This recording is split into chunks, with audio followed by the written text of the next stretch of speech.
They said no man could stand against 200 armed soldiers. They said courage dies when darkness falls. But that night, deep in the Burmese jungle, one man, half blinded, half dead, and bleeding from his shattered arm, refused to die quietly. His name was Lachhiman Gurung. And what he did in the next 4 hours became legend. Imagine holding a live grenade that explodes in your hand, your fingers gone, your eye burning, blood pouring into the mud, and instead of surrendering, you lift your rifle and start fighting back. One man. One rifle. 200 enemies. And a story so unbelievable, Japanese soldiers thought it was a myth. But it wasn't. And by the end of this video, you'll understand why even death hesitated to take him that night. The jungle was not silent that night, it never was. It breathed, it whispered, it crawled with life that never slept. Every shadow moved, every leaf trembled as if the forest itself knew what was coming. The air was thick, almost liquid, wrapping around my skin like hot smoke. I could taste the metal of my rifle, feel the sweat stinging my cracked lips. Somewhere deep inside, I knew the enemy was close. Too close. We had been stationed on this ridge for days, 3 of us, cut off from the main line.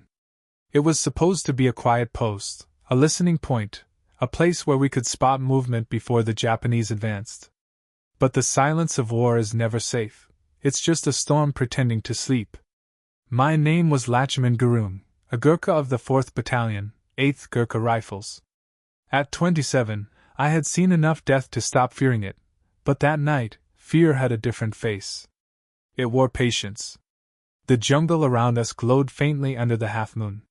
The smell of rotting foliage mixed with sweat, gun oil, and something else, something metallic. The scent of blood that hadn't yet been spilled. I checked my rifle again, hands steady despite the tremor in my chest. The others, Naik and Bahadur, whispered behind me, their voices dry and hoarse. We didn't need words. We all felt it, that electric stillness before violence breaks. I thought of home for a brief second, the terraced hills of Nepal, my mother's voice calling me back from the rice fields, the sound of water running down the valley. That world felt like another life now. Here, everything was different. Every sound meant death. Every movement in the dark might be the last thing you ever saw. Then, a sound. A branch snapped, faint but sharp, somewhere in the blackness ahead. I raised my rifle, my finger brushing the trigger. The others froze. The jungle held its breath. Then another sound, a metallic clink. My heart dropped. I knew that sound. Grenade pins. I whispered, "Get down!" The first grenade came spinning through the air, whistling like a curse. It landed a few feet away, hissing. I grabbed it, threw it back into the dark, and the explosion tore through the trees like a scream. The second one followed. I reached again, my body moving before my mind could stop it. Then came the third. It landed so close I could see the mud clinging to its shell. I reached, too late. The explosion was a sunburst of agony. My right hand vanished in the light. Pain tore through me like a blade made of fire. I felt my face burn, my vision collapsed to one side. I fell back, choking on my own blood, the jungle spinning. Somewhere through the ringing, I heard them shouting, Japanese voices, dozens, maybe hundreds. The others were firing, their rifles cracking through the dark. I tried to lift mine. My right hand was gone. My eye gone. But I wasn't dead. Not yet. Not tonight. The jungle roared with fire. Bullets hissed past like angry insects, snapping branches and shredding leaves. My body screamed for mercy, but there was none. My right arm was gone below the wrist, just torn flesh and blood dripping into the dirt. My right eye burned, my face felt like it had been carved with a knife. And still, I was alive. I don't remember deciding to fight. It wasn't bravery. It was instinct. It was rage. Somewhere beneath the pain, I heard a voice, my own voice, whispering, "If this is the end, let them come close." I switched my rifle to my left hand. The wood felt heavy, awkward. My fingers slipped on the bolt, slick with blood. I tasted iron in my mouth. The Japanese were shouting now, closing in, their footsteps blending with the drumbeat of my heart. I waited. Waited until I saw the first shadow break through the tree line. Crack! The first shot hit him in the chest. He dropped without a sound. Crack! The second fell before he even knew where I was. They didn't expect resistance, not from one man, not after the grenade. They thought I was dead. I could hear them yelling in confusion, spreading out, thinking they could flank me. But I had lived my life in mountains and forests. I knew the rhythm of terrain better than they did. I became part of the jungle, bleeding, broken, but unseen. Every pull of the trigger was a war against my own body. The recoil jolted through my wounds, each shot tearing open fresh pain. I was firing blind on one side, but I didn't need both eyes to kill. I needed patience. I needed hate. Minutes bled into hours. The night swallowed time. Sometimes they came in small groups, shouting, throwing grenades that rolled too short. Sometimes I heard them whispering prayers in Japanese. I remember one man rushing toward me, bayonet raised. I let him come close, so close I could see his teeth flash in the moonlight, then I fired. He fell on top of me, his blood hot on my face. I pushed him off, gasping, coughing. My vision flickered in and out. The jungle was alive with screams now, theirs, not mine. Somewhere in that madness, I started to laugh. I don't know why. Maybe because it didn't make sense anymore. Maybe because I realized I wasn't fighting for anything, not for orders, not even for victory. I was fighting against something. Against the idea that a man could be erased by fear, by pain, by numbers. When my bullets began to run low, I whispered to myself in Nepali, Jai Mahakali, Ao Gorkali. Hail the goddess Kali, the Gurkhas have come. And I shouted into the jungle, my voice hoarse, broken. Come! Come and fight a Gurkha!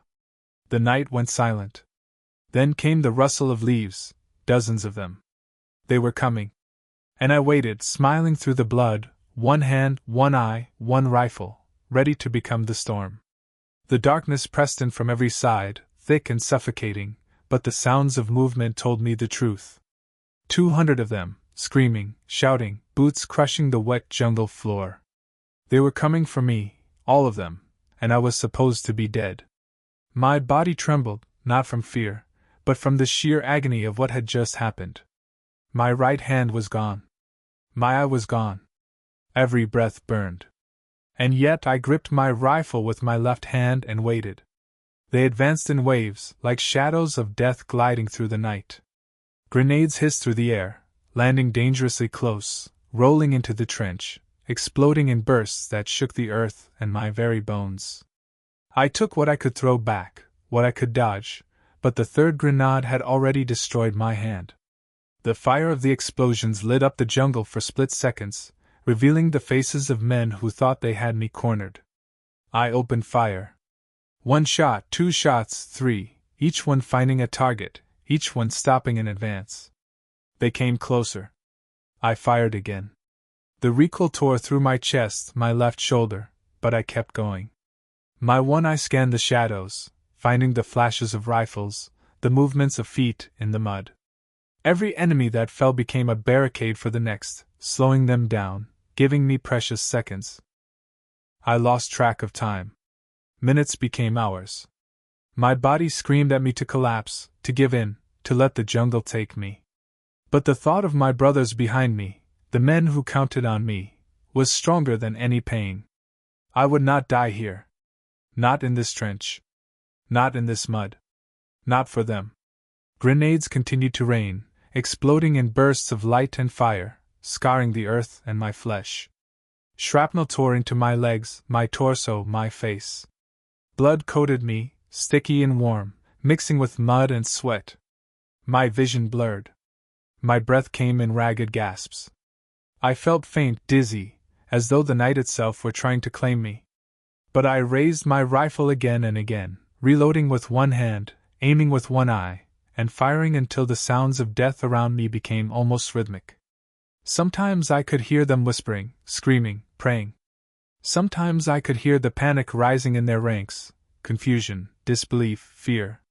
How could one man, one wounded, half-blinded, fight like this? They did not understand. They did not see what they were facing. And I fought. Hour after hour, wave after wave. Machine guns rattled, grenades exploded, men shouted, ran, fell. Each time they thought they had me, I found a way to strike back. My rifle cracked like a whip, my voice screamed into the night. Come! Fight me! The jungle itself seemed to respond to the fury of the battle, the trees shaking, the mud exploding beneath my boots, the shadows dancing in terror. I killed 31 of them, at least. Each body a testament to the impossible. Each second a defiance of fate. And when the first light of dawn crept through the treetops, the attackers faltered. Their screams faded, their momentum broken, their numbers meaningless against the fury of a man who refused to die. I sat in the trench, bleeding, broken, but alive. One hand, one eye, one rifle, one man, against 200. The first rays of dawn filtered through the dense canopy, casting weak light on a scene that seemed unreal. The jungle was silent now, but not peaceful. Smoke from spent grenades rose in lazy spirals, mingling with the fog of morning. I sat in my trench, barely conscious, the world around me blurred by blood and exhaustion. My right hand was gone, my eye destroyed, my body a map of shrapnel wounds, burns, and bruises. Every breath was agony, every movement a reminder of how close death had come. I looked around, expecting to see bodies of my comrades sprawled in the mud, expecting to feel the cold weight of defeat on my chest. But the trench was mine alone. My brothers behind me were alive. The Japanese, they had stopped. The wave of shadows that had consumed the night had faltered and finally retreated.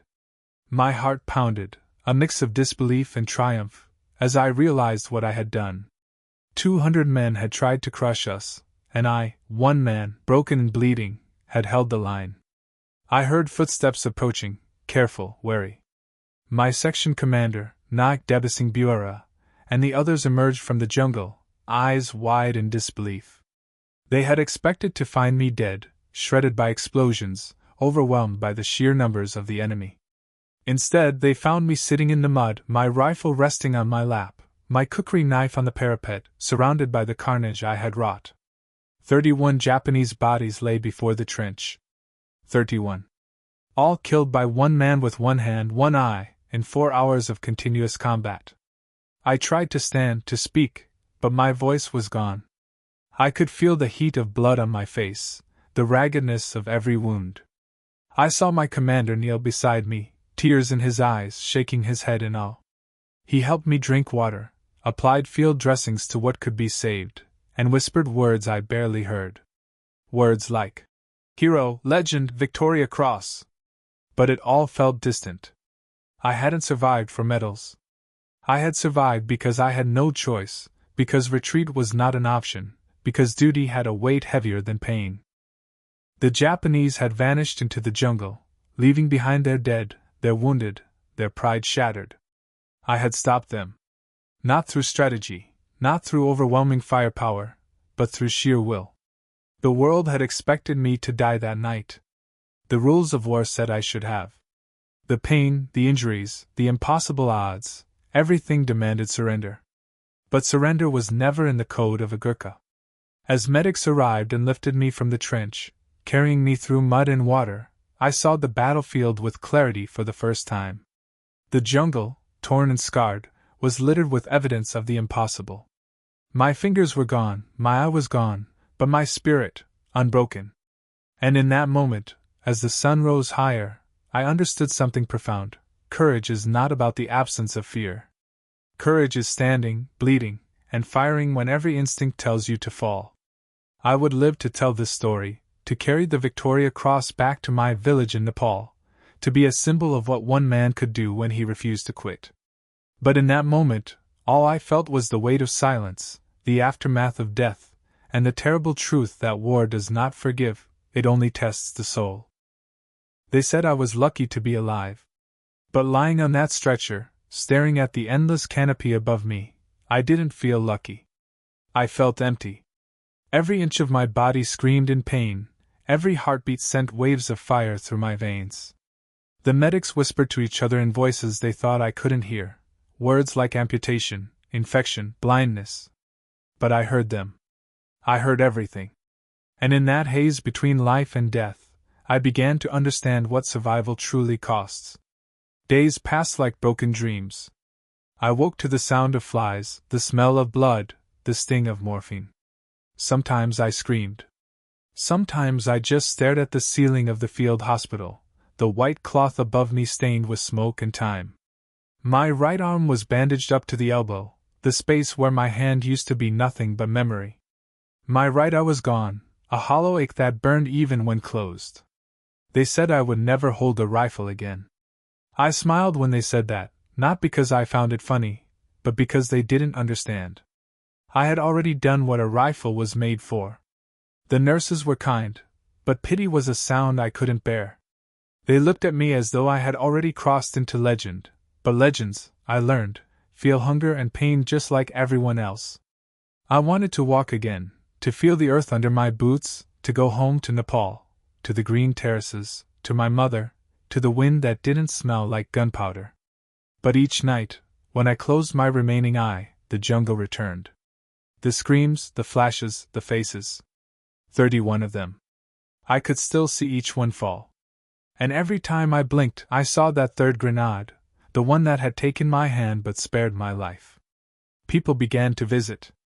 Officers, journalists, men in polished boots who spoke in perfect English. They called me a living legend. They said my name would be remembered.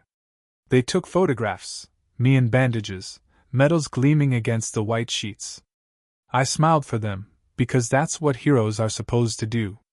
But inside, I was still in that trench, still hearing the echoes of gunfire in my skull. When the war finally ended, they flew me back to India.